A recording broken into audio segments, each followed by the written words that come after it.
Assalamualaikum warahmatullahi wabarakatuh. Bismillahirrahmanirrahim. Alhamdulillahilladzi anzala ala 'abdihil kitab wa lam yaj'al lahu 'iwaja. Arsalahu bil huda wa dinil haqq liyuzhirahu 'ala dini kulli wa kafa billahi syahida.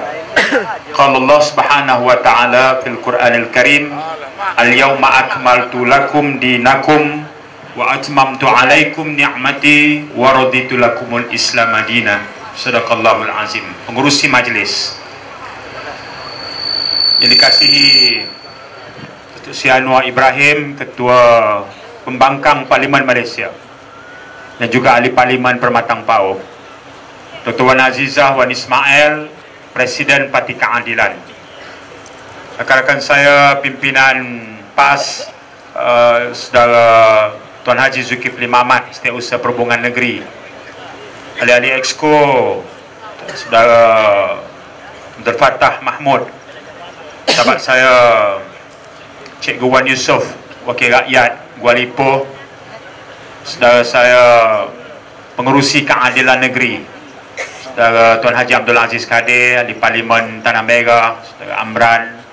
Istimewa ucapan aluan buat tuan-tuan dan puan-puan, hadirin hadirat yang datang begini besar jumlahnya di Padang Majlis daerah Tanah Merah ini. Terima kasih banyak-banyak.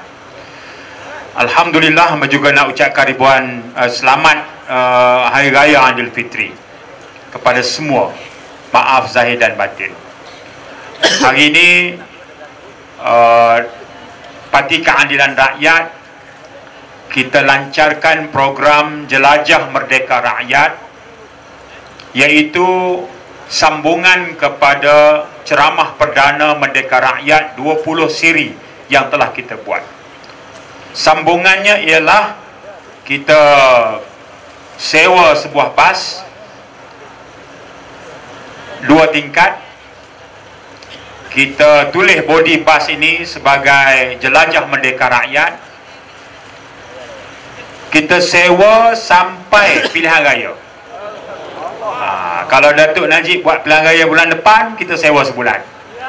Kalau Datuk Najib kata pilihan raya sampai bulan 11, kita sambung sewa sampai bulan 11. Sebab Datuk Najib tak boleh tangguh sampai bulan 6 tahun depan. Bulan 6 genap 5 tahun. Pilihan raya yang dulu bulan 3 2008. 5 tahun bermula Wakil Rakyat angkat sumpah.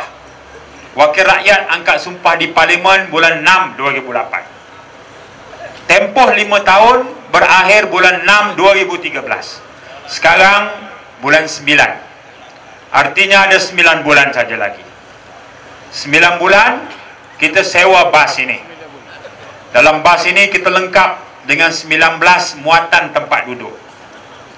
Ada 2 kerusi urut. Tadi YB Zumamat, dia resmi kerusi. Tok Guru pun tak duduk kerusi tu, dia duduk dah. Tadi pada berjalan daripada Mancai Tanah Merah je. Sakit dah dalam belakang dia. Urut dah tadi, terang. Tu sehat YB Zu tu. Siap dengan sambungan internet. Siap dengan pentas. Kita buka dinding jadi pentas. Siap dengan PA sistem yang terbaik. Kita akan masuk kampung keluar kampung. Masuk pekan keluar pekan. Kita akan jelajah kawasan taman perumahan seluruh negara dengan satu tujuan. Kita nak terangkan, kita nak jelaskan, kita nak jawab semua isu yang berkaitan dengan sistem pemerintahan dan sistem politik negara kita. Yang akhirnya, apabila rakyat terbanyak dapat menerima mesej kita melalui siri jelajah seperti ini, dengan menggunakan bas kita boleh singgah di pasar malam, kita boleh berhenti di masjid, kita boleh berhenti di tepi padang bola, kita boleh singgah di tengah-tengah pekan. Kita sampaikan maklumat, ceramah kelompok, ceramah besar, ziarah pintu ke pintu, rumah ke rumah. Dan bila ramai rakyat menerima maklumat, penjelasan daripada kita Pakatan Rakyat, tak ada TV3, RTM atau Akhbar Utusan Malaysia, berita harian yang boleh memperdayakan rakyat dalam isu-isu penting dalam negara kita ini. Ini tujuan kita. Hari ini Hari Merdeka. Alhamdulillah. negara yang merdeka. Walaupun ada profesor sebut, ada satu dua profesor kata negara kita tak pernah dijajah. Itu biar dia jadi luncai terjun dengan labu-labunya. Apa makna merdeka? Kita bebas. Dulu penjajah Inggris, Kelantan pun pernah ditakbir oleh Inggris. Waktu itu Kelantan ada 3 jajahan: Mengkebang, Kota Baru, Pasir Putih. Pasir Putih terkenal dengan sejarah perjuangan Tok Janggut yang menjadi harapan rakyat. Kenapa? Kerana Inggris yang mentakbir Kelantan dari Singapura. Setelah dia membuat perjanjian dengan Siam, Siam menyerahkan Kelantan, Terengganu, Kedah kepada pemerintahan Inggris. Inggris di Singapura mengawal Kelantan. Cukai dia kutip. Cukai apa? Cukai lembu kambing, cukai ayam itik, cukai buah kelapa, cukai hasil hutan, dia kutip. Pada tahun 1915, 16, 1917, Inggris kenakan kenaikan cukai di Pasir Putih. Cukai rotan, cukai buluh, cukai tanah, cukai ayam, cukai itik, semua dia naik. Akibatnya kos hidup rakyat meningkat, rakyat menderita. Rakyat mengadu kepada Tok Janggut. Tok Janggut kemudian memimpin perjuangan menentang Inggris. Seminggu Tok Janggut tak terkalahkan. Inggris kemudian menghantar 2 kapal perang dari Singapura berlabuh di Pasir Putih. Barulah kemudiannya perjuangan rakyat menentang penindasan dalam bentuk meningkatnya cukai, membebankan kehidupan rakyat. Di bawah teraju Inggris pada waktu itu, Tok Janggut mengepalai perjuangan itu. Dalam buku sejarah Inggris dianggap Tok Janggut pemberontak. Tapi sejarah berperang dengan penjajah memulakan perjuangan panjang menuntut kemerdekaan terpahat dalam rakaman sejarah kita bahawa Tok Janggut punya saham besar. Betul dia mati dan terbunuh. Mayatnya kemudian diterbalikkan, kepala di bawah, kaki di atas, diarak dari Pasir Putih ke Kota Baru, dipamerkan di Padang Merdeka sebelum dikebumikan untuk menjadi contoh dan menakutkan rakyat. Kalau berani melawan pemerintah yang menaikkan cukai, inilah balasannya. Inggris sudah lari lama dah, sudah meninggal negara kita. Kalau ada bentuk pemerintahan yang menindas rakyat pada hari ini, menjadi tanggungjawab kita. Semangat Tok Janggut kita lah yang akan kita berikan isyarat kepada pemerintah. Jangan sekali-kali membebankan kehidupan rakyat dalam apa juga bentuk yang meningkatkan kos kehidupan rakyat. Itu makna merdeka. Itu makna merdeka. Rakyat bukan halau Inggris balik untuk mengangkat satu pemerintahan yang juga menindas rakyat. Penindasan bentuk baru ni tak ada beza juga dengan pemerintahan zaman Inggris. Apa bezanya? Inggris angkut kekayaan negara, punggah balik ke England. Di sini ada beza. Siapa dapat lembu kondo 250 juta? Rakyat atau pemerintah? Siapa dapat lesen dan saham besar? Rakyat atau pemimpin yang dekat dengan pemerintah? Apa bezanya? Kos kehidupan rakyat yang terus meningkat, pemimpin atasan terus senang lenang. Masakan tidak. Bayaran bil elektrik rumah Perdana Menteri sahaja setahun sudah 12 juta ringgit setahun bil elektrik. Bil elektrik setahun. Mana tahu Saifuddin? YB Zailah, Ketua Muslimat PAS Pusat, tanya soalan dalam parlimen. Perdana Menteri jawab. Untuk makluman ahli parlimen rantau panjang, sukalah Dewan Yang Mulia diberitahu bayaran bil elektrik Seri Perdana hanyalah 12 juta ringgit. Sahaja. Bil air 1,9 juta ringgit. Bil air rumah Perdana Menteri. Saya cerita dengan YB Mak, dengan saudara Mat Sabu, timbalan Presiden PAS, sahabat saya. Bapak tahu bil air rumah PM kita berapa? Dia tahu berapa? 1,9 juta. Dia kata tak pelik. Kenapa tak pelik? Badak berendam dia. Yang tu saya kata Mamak, yang tu saya tak reti nak pelawak. Yang tu Mamak cerita lah. Apa pelik tadi dia tak badak berendam? Right, tak apa. Bukan soal itu. Soalnya ialah kenapa mesti terus bermewah-mewahan ketika masih ramai rakyat bawah yang memerlukan. Itu isunya. Itu makna merdeka. Hadirin dihormati sekalian.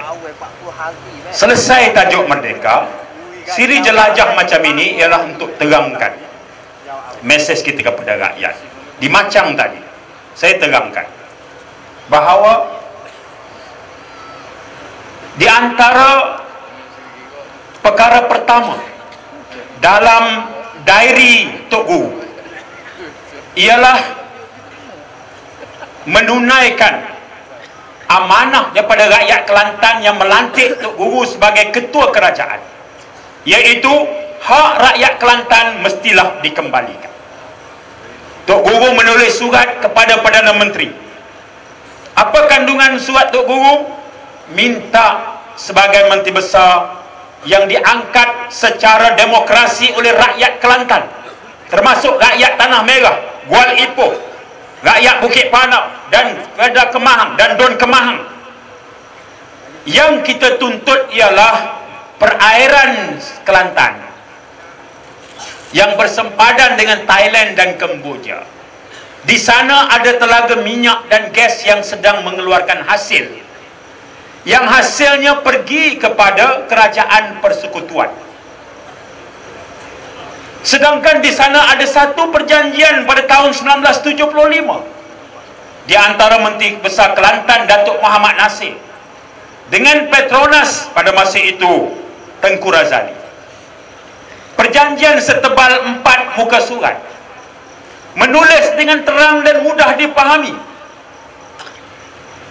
iaitulah jika satu masa nanti minyak ditemui di Kelantan, sama ada di darat atau di laut, dalam bahasa itu offshore atau onshore, darat atau laut, maka Petronas hendaklah membayar royalti 5% kepada kerajaan negeri Kelantan secara tunai setahun 2 kali. Baik, itu tahun 75, minyak tak jumpa lagi. Tetapi beberapa tahun kebelakangan ini, 2003, 2004, 2005, minyak sudah mula ditemui di Kelantan. Secara senyap-senyap Petronas menggerudi minyak dan gas, kemudian jual senyap-senyap ambil. Kita tak tahu sebab aktiviti minyak nun 135 km dari Pantai Tumpat. Ahli parlimen di Kelantan bertanya kepada menteri di parlimen, kenapakah royalti minyak tidak dibayar kepada Kelantan? Jawab menteri daripada Kelantan, orang baca Timbalan Menteri Kewangan, dia kata ahli parlimen Macang tak payah minta royalti Kelantan sebab di Kelantan tidak ada minyak. Itu jawapannya. Satu ketika Tok Guru hadir mesyuarat kewangan negara dipengusikan oleh Perdana Menteri, dan di situ diberikan laporan pencapaian ekonomi setiap negeri termasuk Kelantan. Antara yang menyumbang kepada ekonomi Kelantan bukan saja hasil tanah, cukai, hutan dan sebagainya, tetapi tertera di situ hasil minyak dan gas, ditulis sebagai hasil Kelantan. Tetapi kita tak dapat habuan royalti kita. Dengan bukti terang itu, kita tanya soalan dalam parlimen, kenapa Kelantan tak dibayar royalti, sedangkan laporan kewangan negara menyebut minyak ada di negeri Kelantan? Sekali lagi menteri dari Kelantan jawab, minyak itu bukan milik Kelantan, minyak itu ada di sempadan Thailand dan Kemboja. Dia kata begitu pula. Baik, tapi dia tak boleh nak berbohong selama-lamanya. Lama kelamaan kita tahu itu hak kita. Kerajaan negeri Kelantan melancarkan ekspedisi berlayar ke tengah laut. Kita sampai ke telaga minyak itu. Kita naik bot Jabatan Laut bersama dengan pemimpin kerajaan negeri. Saya turut serta naik bot itu. YB Zailah ikut sama, saya masih ingat, berlayar 4 jam ke tengah laut sampai di Telaga Minyak. Dan bila kita tengok peta pelayaran, ianya mengesahkan bahawa minyak ada dalam kawasan negeri Kelantan. Kita lawan lagi di Parlimen, Tok Guru tulis surat pada Perdana Menteri. Dia kata, baiklah, kita tak bayar royalti, kita bagi wang ihsan saja. Ini cara mereka permainkan. Mula-mula tak ada minyak, kemudian ada, tapi sempadan Thailand dengan Kamboja. Kemudian, baiklah, bukan royalti, tapi ihsan. Kemudian, kita akan bentuk jawatan kuasa bagi mengkaji Kelantan dapat royalti atau tidak. Permainan jahat UMNO ini kerana dendam politik semata-mata. Kita mesti tamatkan keangkuhan mereka. Caranya ialah bekerja keras, memenangkan seluruh kerusi parlimen untuk mencukupkan kita mendapat majoriti, kemudiannya menjadi kerajaan baru di Putrajaya. Pada waktu itu tak payah ada jawatan kuasa yang Datuk Najib umumkan. Hak royalti Kelantan kita akan bagi segera, kerana itu hak rakyat Kelantan selama ini. Hadirin dihormati sekalian, bukan 5% dah. Dalam tawaran jingga, tawaran PAS, Keadilan dan DAP, jumlah royalti itu ialah 20%. Jumlah yang sangat besar. Hadirin dihormati sekalian, itu satu. Kekalkan UMNO Barisan Nasional di Putrajaya, kita mengemis lagi. Jatuhkan UMNO Barisan Nasional, rakyat Kelantan akan dapat balik hak royalti kita. Bukan wang ihsan, tapi royalti seperti mana perjanjian 1975. Jelas, tak ada basa-basi lagi. Mesej yang sangat mudah. Hadirin dihormati sekalian, untuk itu menjadi kenyataan. Kerajaan Kelantan nak kita pertahankan. Di Tanah Merah, Don Kemahang, kita mesti menang lagi. Guan Ipoh, kita nak pertahankan. Bukit Panau, kita nak menang lagi. Bila Tunku 3 ni menang, Periuknya juga tak jatuh. Dan kita nak Parlimen juga menang. Menang 3 Dewan Undangan Negeri, makin kuat kerajaan Islam Kelantan pimpinan Yang Amat Berhormat Tok Guru yang kita kasihi. Itu kaitannya. Menang Parlimen Tanah Merah mengukuhkan peluang kita untuk mengambil alih pemerintahan Putrajaya. Itu cara. Sebab itulah sambutan yang hebat begini di luar jangkaan kami. Kami singgah di banyak tempat tadi, ada saja risalah yang disebar oleh UMNO Barisan Nasional. Termasuk di sini. Sasarannya Anwar Ibrahim, Tok Guru dan pemimpin PAS. Anwar pengkhianat, ejen Israel, ejen Yahudi. Baru-baru ni Freemason pula, bulan puasa baru ni Freemason pula, kata Ibrahim Ali. Ejen Amerika, kuda tunggangan, pengkhianat Melayu, segala macam. Hadirin dihormati sekalian, saya baru satu penggal jadi ahli parlimen, tapi saya boleh melihat sendiri suasana dalam parlimen. Mereka boleh tuduh dengan surat khabar melalui radio, TV, saban hari, saban malam selama 12 tahun tanpa henti. Tapi bila berdepan dengan kita dalam parlimen, lidah mereka terkedu, tak berani nak bercakap sebab mereka tahu itu merupakan fitnah. Bila berdepan dengan tuan punya badan, mereka tak mampu nak bersuara. Tak bangun sama sekali untuk berhujah. Mana yang sebut kita pengkhianat? Ejen Yahudi, ejen Israel, ejen Amerika. Bila berdepan begitu, terkulai layu, tak mampu panggung kepala dan nak berhujah.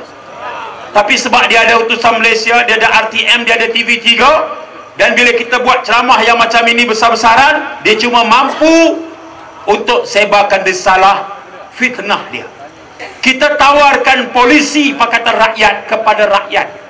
Bukan saja tawaran royalti minyak pada rakyat Kelantan, kita tawarkan pendidikan percuma dan batalkan hutang PTPTN setiap rakyat yang mempunyai tanggungan anak yang berhutang dengan PTPTN. Kita tawarkan pendidikan percuma, yuran percuma, asrama percuma, makan minum percuma. Pelajar dari keluarga pendapatan rendah, wang saku pun kita bagi. Dan untuk ini kita perlu berbelanja 5 bilion setahun.